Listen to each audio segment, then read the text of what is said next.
شاہ مصر کے خواب کی تعبیر جب حضرت یوسف علیہ السلام نے بیان فرمائی کہ تم پر 7 سالہ قحط آئے گا تو اسے نپٹنے کی منصوبہ بندی کے لیے بھی فرما دیا۔ چنانچہ شاہ مصر نے اس پر عمل کر کے اپنی رعایا کو تباہی سے بچا لیا۔ اس امت کے امام محمد عربی صلی اللہ علیہ وسلم 1400 سال پہلے خبر دے رہے ہیں کہ دیکھو فلاں فلاں مسلم ممالک پر ایسے حالات آئیں گے، لہٰذا پہلے ہی سے اس کے بارے میں منصوبہ بندی کر کے رکھنا۔ لیکن مسلمانوں میں کوئی بیداری پیدا نہیں ہو رہی۔ حدیث کا مفہوم ہے جب شام کے حالات خراب ہوں تو تمہاری خیر نہیں۔ مسند احمد بن حنبل۔ کیا آپ نے اس سے قبل شام کے ایسے حالات دیکھے ہیں؟ کس طرح مسلمانوں کے چیتھڑے اڑا دیے گئے؟ کیا آپ دیکھ نہیں رہے کہ اسرائیل اور امریکہ انڈیا کو کس طرح سپورٹ کر رہے ہیں اور کتنا جدید سے جدید اسلحہ فراہم کر رہے ہیں؟ ایک بات ذہن نشین رکھیں کہ دجالی ابلیسی قوتیں ان ساری احادیث سے لا علم نہیں ہیں، اور وہ اس بات سے بخوبی آگاہ ہیں کہ کل کو امام مہدی کے لشکر یہاں سے اٹھنے ہیں جنہوں نے ہند اور بیت المقدس فتح کرنا ہے۔ لیکن دوسری طرف ہمارے لیڈرز ہیں جنہیں امن کی بھیک مانگنے کے علاوہ کوئی کام ہی نہیں، الٹا مجاہدین کو جیلوں میں ڈال کر کشمیر میں جہاد کرنے کو کشمیریوں سے دشمنی قرار دے رہے ہیں۔ حضرت عبداللہ بن عمر رضی اللہ تعالیٰ عنہ نے فرمایا، دنیا کی ابتدا سے آخر دنیا تک کل 5 جنگیں عظیم ہیں، جن میں سے 2 تو اس امت سے پہلے گزر چکی اور 3 اس امت میں ہوں گی۔ ترک کی جنگ عظیم، رومیوں سے جنگ عظیم اور دجال سے جنگ عظیم۔ دجال والی جنگ عظیم کے بعد کوئی جنگ عظیم نہ ہوگی۔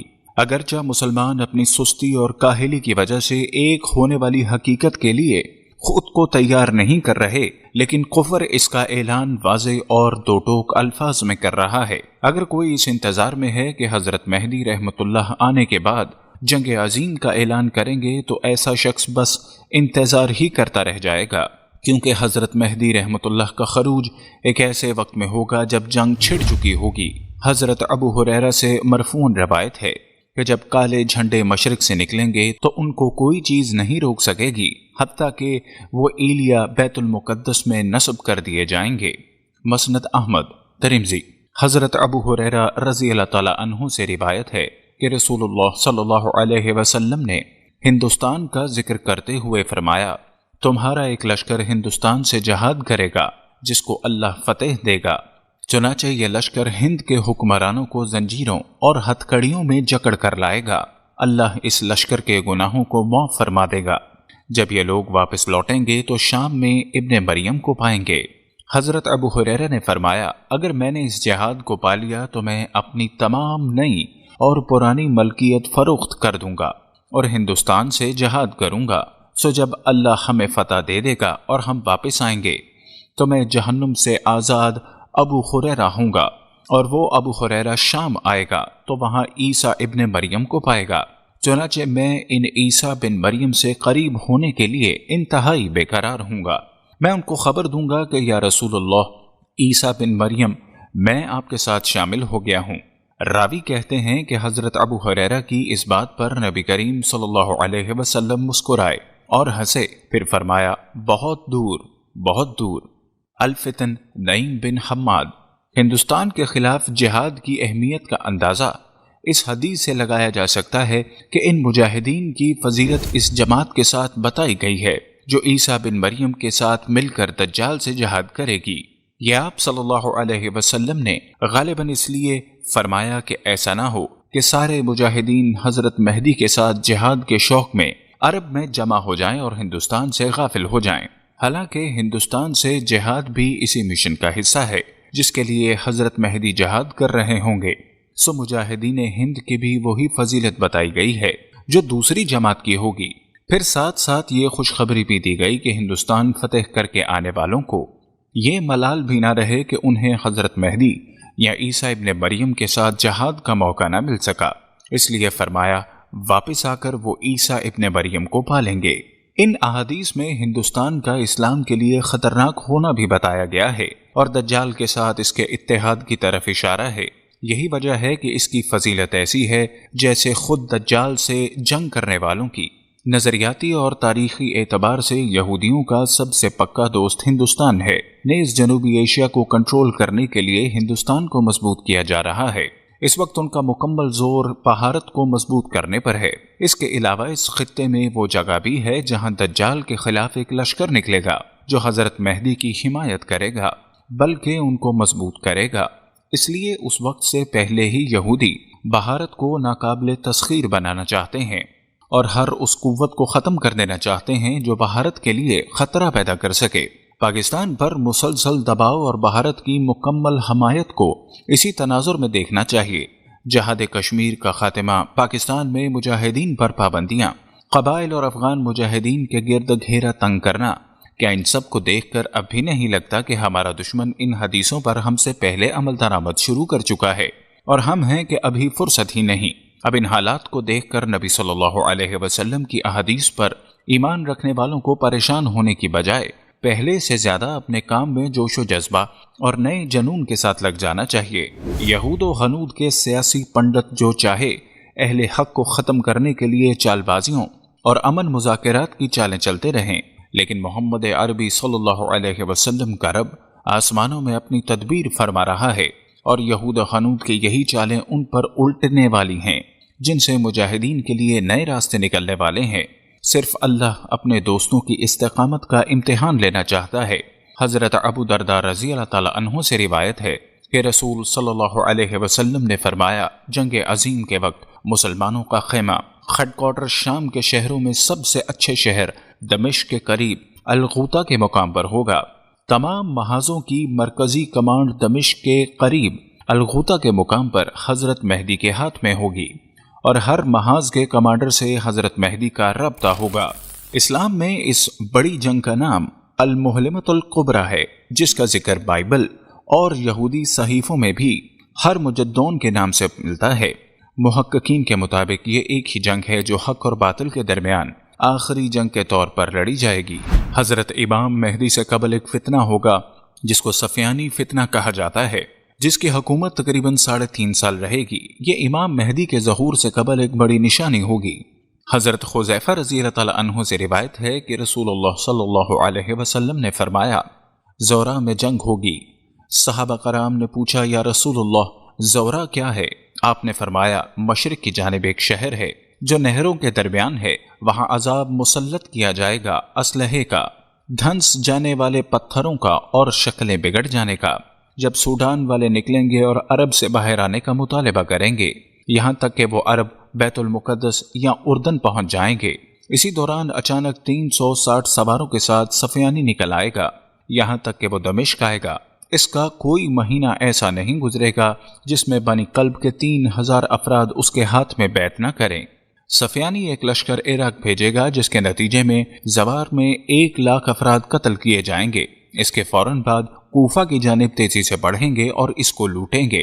اسی دوران مشرق سے ایک سواری تابہ نکلے گی جس کو بنی تمیم کا شعیب بن صالح نامی شخص چلا رہا ہوگا۔ چنانچہ صفیانی کے لشکر سے کوفہ کے قیدیوں کو چھڑا لے گا اور صفیانی کی فوج کو قتل کر دے گا۔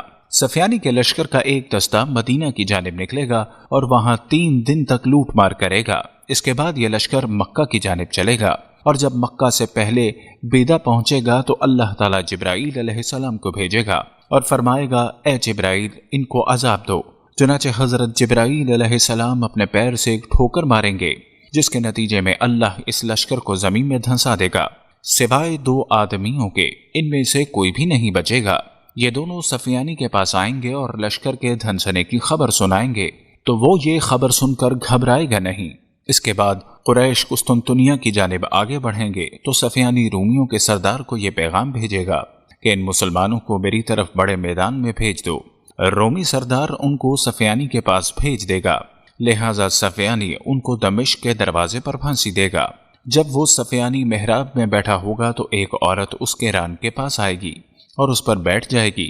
چنانچہ ایک مسلمان کھڑا ہوگا اور کہے گا، تم ہلاک ہو، تم ایمان لانے کے بعد اللہ کے ساتھ کفر کرتے ہو، یہ تو جائز نہیں۔ اس پر صفیانی کھڑا ہوگا اور مسجد دمشق میں ہی اس مسلمان کی گردن اڑا دے گا اور ہر اس شخص کو قتل کر دے گا جو اس بات میں اس سے اختلاف کرے گا۔ حضرت مقبول رحمۃ اللہ فرماتے ہیں کہ رسول اللہ نے فرمایا، لوگوں یعنی مسلمانوں کے لیے 3 پناہ گاہیں ہیں، جنگ عظیم جو کہ امک انطاکیہ میں ہوگی اور اس میں پناہ دمشق ہے، دجال کے خلاف پناہ گاہ بیت المقدس ہے، اور یاجوج ماجوج کے خلاف پناہ گاہ طور پہاڑ ہے۔ حضرت عبداللہ بن بصر سے روایت ہے کہ آپ صلی اللہ علیہ وسلم نے فرمایا، جنگ عظیم اور شہر قسطنطنیہ کی فتح میں 6 سال کا عرصہ لگے گا اور 7ویں سال دجال نکلے گا۔ ابن ماجہ حضرت نافع بن عتبہ کہتے ہیں کہ رسول کریم صلی اللہ علیہ وسلم نے فرمایا، تم لوگ میرے بعد جزیرت العرب میں جنگ کرو گے، اللہ اس کو تمہارے ہاتھوں فتح کرائے گا، پھر تم فارس کی مملکت سے جنگ کرو گے تو اللہ اس کو بھی فتح کرائے گا، پھر تم روم کی مملکت سے جنگ کرو گے، چنانچہ اللہ اس کو فتح کرائے گا، اور پھر تم دجال سے جنگ کرو گے، اللہ اس پر تمہیں فتح عطا فرمائے گا۔ مسلم صحیح ابن حبان۔ اس حدیث میں نبی کریم صلی اللہ علیہ وسلم نے مکمل تاریخ اسلام بیان فرمائی ہے۔ جزیرت العرب اور فارس یعنی ایران اور عراق حضرت عمر کے دور خلافت تک فتح ہو چکے تھے۔ جہاں تک روم کی فتح کا تعلق ہے تو رومی سلطنت 395 عیسوی میں رومن بادشاہ تھیوڈیسس کے مرنے کے بعد 2 حصوں میں تقسیم ہو گئی۔ ایک حصہ مشرقی روم جس کا دارالحکومت قسطنطنیہ استنبول بنا۔ رومی سلطنت کا یہ حصہ باز نیتی سلطنت کے نام سے مشہور ہوا، اور دوسرا حصہ مغربی روم جس کا دارالحکومت موجودہ اٹلی کا شہر روم بنا۔ لہٰذا حدیث میں فتح روم سے مشرقی حصہ مراد لیا جائے تو یہ خلافت عثمانیہ کے سلطان فاتح محمد کے ہاتھوں 1453 میں فتح ہو چکا ہے، اور اگر اس سے مکمل روم سلطنت کی فتح مراد ہے تو وہ ابھی باقی ہے۔ ایک حدیث کے حصے کے مطابق مسلمانوں کے 4 لشکر ہوں گے، ایک مشرق والوں کا، دوسرا مغرب کے مسلمانوں کا، تیسرا شام والوں کا، اور چوتھا اہل حجاز کا۔ اتنے متحد ہوں گے گویا سب ایک ہی باپ کی اولاد ہوں۔ اللہ تعالیٰ تمہارے دلوں سے آپس کے کینے اور بغض عداوت کو ختم کر دے گا، چنانچہ تم جہازوں میں سوار ہو کر اقصی سے روم کی طرف چلو گے، ہوا تمہارے اس طرح تابع کر دی جائے گی جیسے سلیمان ابن داؤد علیہ السلام کے لیے کی گئی تھی، اس طرح تم روم پہنچ جاؤ گے۔ جب تم شہر روم کے باہر پڑاؤ کیے ہوگے تو رومیوں کا ایک بڑا راہب جو صاحب کتاب بھی ہوگا، غالباً ویٹیکن پوپ ہوگا، تمہارے پاس آئے گا اور پوچھے گا تمہارا امیر کہاں ہے؟ اس کو بتایا جائے گا یہ ہیں، چنانچہ وہ راہب ان کے پاس بیٹھ جائے گا اور ان سے اللہ کی صفت، فرشتوں کی صفت، جنت و جہنم کی صفت اور آدم علیہ السلام اور انبیاء علیہ السلام کی صفت کے بارے میں سوال کرتے کرتے موسیٰ اور عیسیٰ علیہ السلام تک پہنچ جائے گا۔ امیر المومنین کے جواب سن کر وہ راہب کہے گا، میں گواہی دیتا ہوں کہ تمہارا مسلمانوں کا دین اللہ اور نبیوں والا دین ہے، وہ اللہ اس دین کے علاوہ کسی اور دین سے راضی نہیں ہے۔ وہ راہب مزید سوال کرے گا، کیا جنت والے کھاتے اور پیتے بھی ہیں؟ امیر المومنین جواب دیں گے ہاں۔ یہ سن کر راہب کچھ دیر کے لیے سجدے میں گر جائے گا، اس کے بعد کہے گا اس کے علاوہ میرا کوئی دین نہیں، اور یہی موسیٰ علیہ السلام کا دین ہے، اور اللہ نے اس کو موسیٰ اور عیسیٰ پر اتارا، نیز تمہارے نبی کی صفت ہمارے ہاں انجیل پر قلید ہے، اس طرح ہے کہ وہ نبی صلی اللہ علیہ وسلم سرخ اونٹنی والے ہوں گے اور تم ہی اس شہر روم کے مالک ہو، لہٰذا مجھے اجازت دو کہ میں ان اپنے لوگوں کے پاس جاؤں اور ان کو اسلام کی دعوت دوں، اس لیے کہ نہ ماننے کی صورت میں عذاب ان کے سروں پر منڈلا رہا ہے۔ چنانچہ یہ راہب جائے گا اور شہر کے مرکز میں پہنچ کر زوردار آواز لگائے گا، اے روم والو، تمہارے پاس اسماعیل ابن ابراہیم علیہ السلام کی اولاد آئی ہے، جن کا ذکر تورات و انجیل میں موجود ہے، ان کا نبی سرخ اونٹنی والا تھا، لہٰذا ان کی دعوت پر لبیک کہو اور ان کی اطاعت کر رہو۔ یہ سن کر شہر والے غصے میں اس راہب کی طرف دوڑیں گے اور اس کو قتل کر دیں گے۔ اس کے فوراً بعد اللہ آسمان سے ایسی آگ بھیجے گا جو لوہے کے ستون کی مانند ہوگی، یہاں تک کہ یہ آگ مرکز شہر تک پہنچ جائے گی۔ پھر امیر المومنین کھڑے ہوں گے اور کہیں گے، لوگو، راہب کو شہید کر دیا گیا۔ وہ راہب تنہا ہی ایک جماعت کو بھیجے گا۔ اپنی شہادت سے پہلے ترتیب شاید یہ ہو کہ جب وہ شہر جا کر دعوت دے گا تو ایک جماعت ان کی بات مان کر شہر سے باہر مسلمانوں کے پاس آ جائے گی اور باقی اس کو شہید کر دیں گے۔ پھر امیر المومنین جنگ کے لیے اٹھ کھڑے ہوں گے۔ پھر مسلمان 4 تکبیریں لگائیں گے جس کے نتیجے میں شہر کی دیوار گر جائے گی۔ اس شہر کا نام روم اس لیے رکھا گیا ہے کہ یہ لوگوں سے اس طرح بھرا ہوا ہے جیسے دانوں سے بھرا ہوا انار ہوتا ہے۔ جب دیوار گر جائے گی، مسلمان شہر میں داخل ہو جائیں گے تو پھر 6 لاکھ کافروں کو قتل کریں گے اور وہاں سے بیت المقدس کے زیورات اور تابوت نکالیں گے۔ حضرت ابو سعید خضری رضی اللہ تعالیٰ عنہ سے روایت ہے کہ نبی صلی اللہ علیہ وسلم نے فرمایا، میری امت میں مہدی پیدا ہوں گے، اگر وہ دنیا میں رہے تو بھی 7 برس تک رہیں گے، ورنہ 9 برس رہیں گے۔ ان کے زمانے میں میری امت ایسی خوش ہوگی کہ ویسی کبھی خوش نہیں ہوئی ہوگی، اور زمین کا یہ حال ہوگا کہ اپنا سارا میوہ اگا دے گی اور کچھ ذخیرہ کر کے نہ رکھے گی۔ اس دن مال کا تو ڈھیر لگا ہوگا، ایک شخص کھڑا ہو کر کہے گا، اے مہدی مجھے کچھ دو، وہ کہیں گے لے لو۔ مسلم کتاب الفتن۔ ایک روایت میں ہے کہ میری امت کے آخر میں ایک خلیفہ ہوگا جو بغیر گنے اور شمار کیے مال کو چلو بھر کر تقسیم کرے گا۔ صحیح ابن ماجہ کتاب الفتن۔ حضرت قاب رضی اللہ تعالیٰ عنہ سے روایت ہے، امام مہدی رومیوں کے قتال کے لیے لشکر لے جائیں گے اور ان کو 10 آدمیوں کی عقل و فراست دی جائے گی۔ وہ انطاکیہ اٹلی کا ایک شہر ہے جو موجودہ عیسائیت کا مرکز ہے۔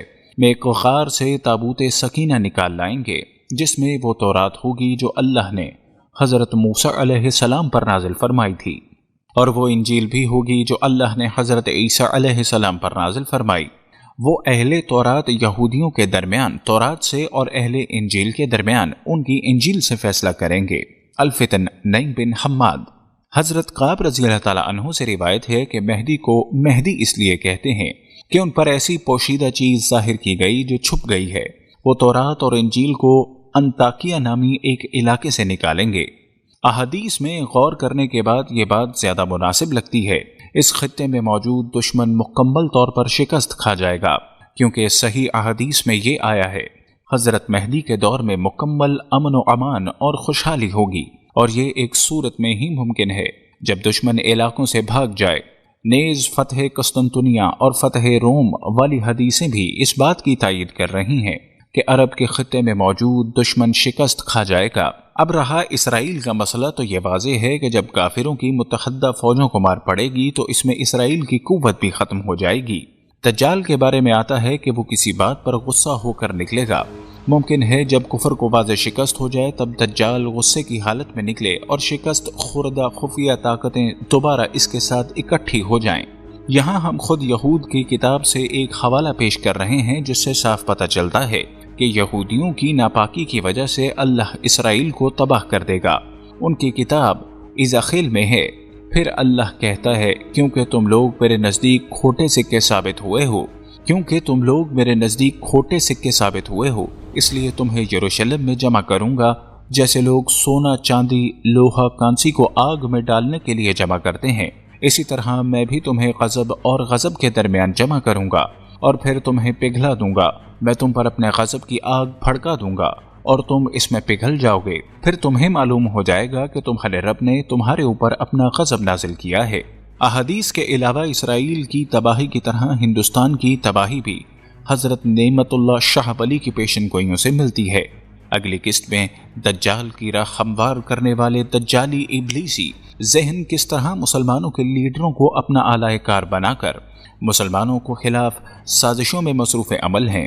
نیز حضور صلی اللہ علیہ وسلم نے آخری دور میں مسلم لیڈروں کے بارے میں کیا پیشن گوئیاں کی تھیں کو اپنا موضوع سخن بنائیں گے۔ امریکہ کی ہے دراصل یہ مشرف نے بنائی، جس کے اندر پرانے فوجی، پرانے انٹیلیجنس کے لوگ اور دوسرے ایسے لوگ جو جہادیوں سے نفرت کرتے ہیں، یہ بلیک واٹر تنظیم مشرف نے بنائی تاکہ وہ تمام گندے اور گھناؤنے کام ہو سکیں جو ہماری انٹیلیجنس نہیں کر سکتی، جو ہماری ISI نہیں کر سکتی، جو ہماری FIA نہیں کر سکتی۔ یہودی دے رہے ہیں پیسہ اس کو، ہم کو کہاں دے رہے ہیں اس کو؟ جو شمون پیرز اس کے لیے اب now president at that time foreign minister 2003 میں پڑھ لیں آپ، نیوز ویک میں انٹرویو میں کہتا کہ as a Jewish boy I could never imagine that one day I will be going to bed praying for long life of Pervez Musharraf. Yes, he said. So he's a Jewish baby, he's not ours. Why don't you understand? دیکھیں پرویز مشرف تو میں سمجھتا ہوں کہ he was a bloody American surrogate. اگر معاہدہ sign ہو چکا تھا تو پھر کیا وجہ تھی کہ مشرف صاحب نے آپریشن کرنے کا فیصلہ کیا؟ آپ کو کیا لگتا ہے؟ یہ اپنا اگریمنٹ میں اگریمنٹ جو لکھا گیا تھا وہ یہی لکھا گیا تھا کہ وہ ختم کر دیا۔ All that I am saying is, I have certain credentials of the past. I need to come again and I need to be supported, not overtly, but in a covert manner, that we win again. اس video کا مقصد قطعی طور پر کسی کی دل آزاری کرنا یا کسی مسلکی، لسانی یا سیاسی بنیاد پر ہرگز نہیں ہے، بلکہ نبی صلی اللہ علیہ وسلم کی احادیث کی روشنی میں امت مسلمہ کے ایک اہم ترین ملک کے لیڈروں کو پرکھنا ہے۔ حضرت ابو درداء رضی اللہ تعالیٰ عنہ سے روایت ہے کہ نبی صلی اللہ علیہ وسلم نے فرمایا، میں اپنی امت کے بارے میں جس چیز سے سب سے زیادہ ڈرتا ہوں وہ گمراہ کرنے والے قائدین ہیں۔ ابو داؤد۔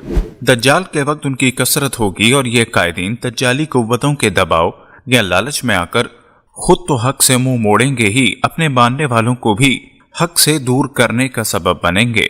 حضرت عبید بن عمیر کہتے ہیں کہ نبی صلی اللہ علیہ وسلم نے ارشاد فرمایا، دجال نکلے گا تو کچھ ایسے لوگ اس کے ساتھ شامل ہو جائیں گے جو یہ کہتے ہوں گے، ہم گواہی دیتے ہیں کہ یہ دجال کافر ہے، بس ہم تو اس کے اتحادی اس لیے بنے ہیں کہ اس کے کھانے میں سے کھائیں اور اس کے درختوں باغات میں سے مویشی چرائیں۔ چنانچہ جب اللہ کا غضب نازل ہوگا تو ان سب پر نازل ہوگا۔ الفتن، نعیم بن حماد۔ مستقبل کی یہ صورتحال آج بھی ہمارے سامنے موجود ہے۔ اسلامی ممالک کے حکمران اپنی حکومت اور روٹی کپڑا مکان ہی بچانے کی خاطر دجال کے ساتھ امریکہ کا ساتھ دے رہے ہیں۔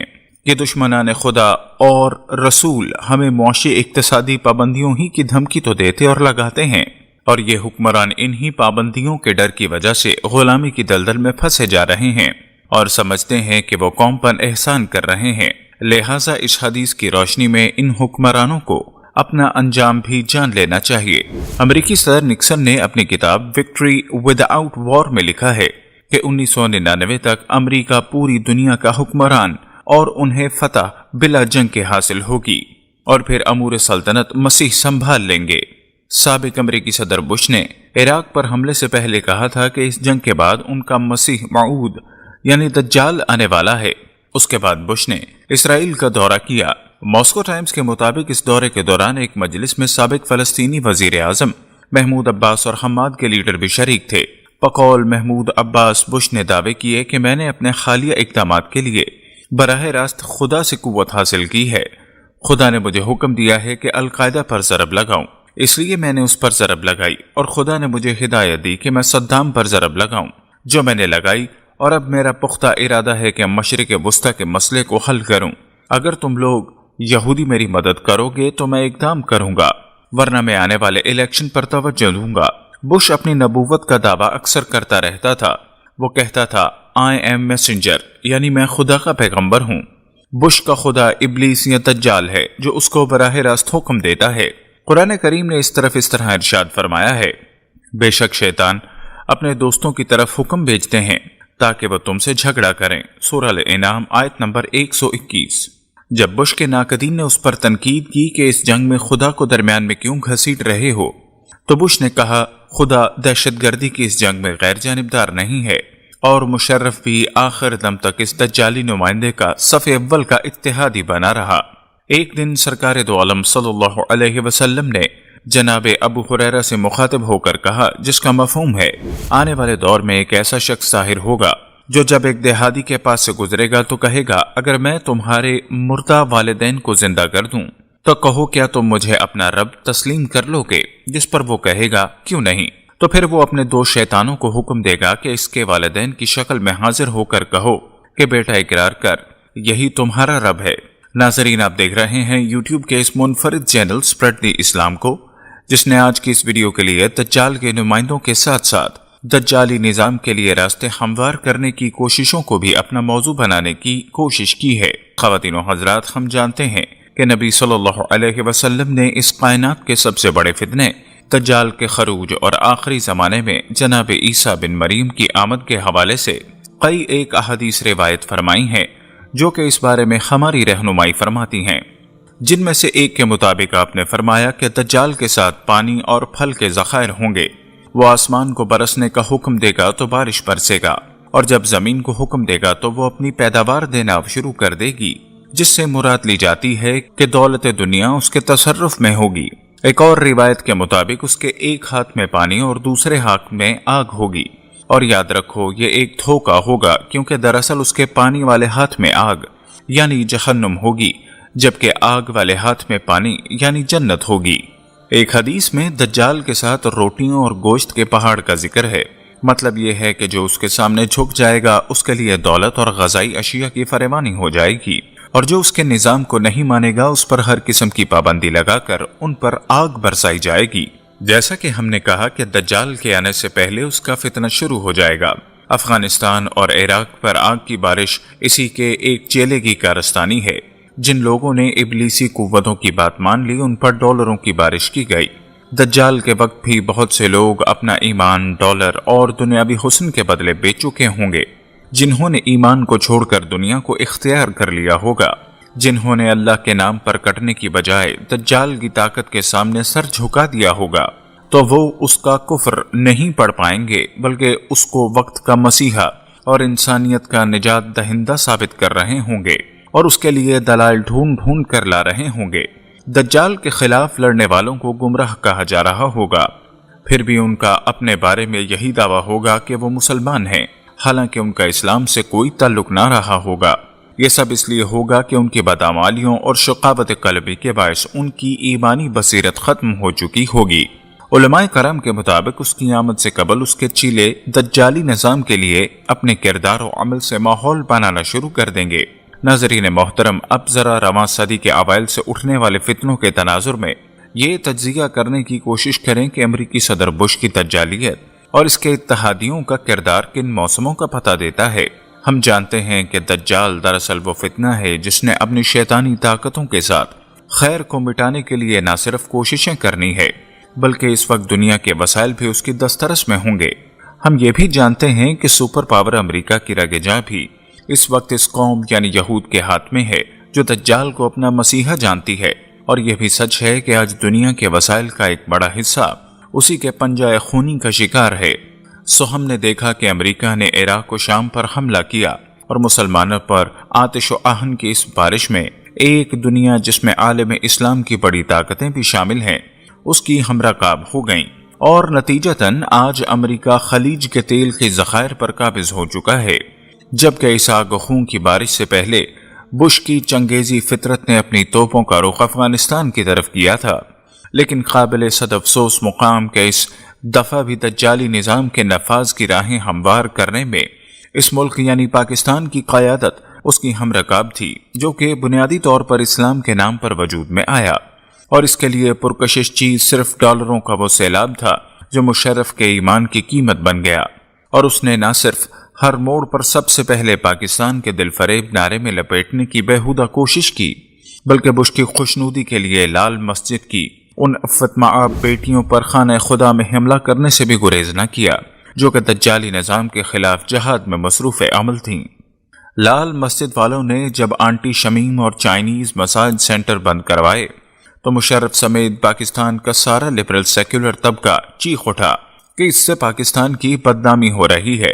قصہ کوتا حالات خراب ہونے پر غازی برادران نے شجاعت حسین کے توسط سے مدرسے کو چھوڑنے کا معاہدہ کر لیا، لیکن معاہدے کے باوجود عین آخری لمحات میں مشرف نے اپنے ہم رقاب دجالیوں کو خوش کرنے کے لیے خانہ خدا پر فاسفورس بموں کے ساتھ حملہ کر کے انسانی لاشوں کے ساتھ ساتھ مسجد اور قرآن و حدیث کو بھی جلا ڈالا، جبکہ تعلیمی نصاب سے جہاد سے متعلقہ آیات کا اخراج، عافیہ صدیقی سمیت 4000 افراد کو امریکہ کے حوالے کرنا، بگٹی کا دل باجوڑ مدرسے پر حملہ، ڈرون اٹیکس، 70,000 پاکستانیوں کا قتل اور ڈاکٹر عبدالقدیر سے معافی منگوانا بھی اسی اہل تاریخ کی نشانیاں ہیں۔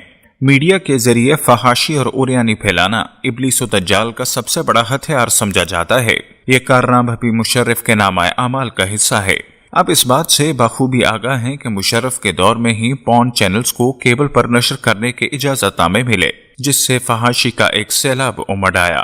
اسی وجہ سے قرآن میں اس قبیح گناہ کی سزا دنیا اور آخرت دونوں میں سنائی گئی ہے۔ قرآن کریم نے اس طرح ارشاد فرمایا ہے، بے شک جو لوگ چاہتے ہیں کہ اہل ایمان میں بے حیائی پھیلے، ان کے لیے دنیا اور آخرت میں دردناک عذاب ہے، اور اللہ خوب جانتا ہے اور تم نہیں جانتے۔ سورہ نور آیت نمبر 19۔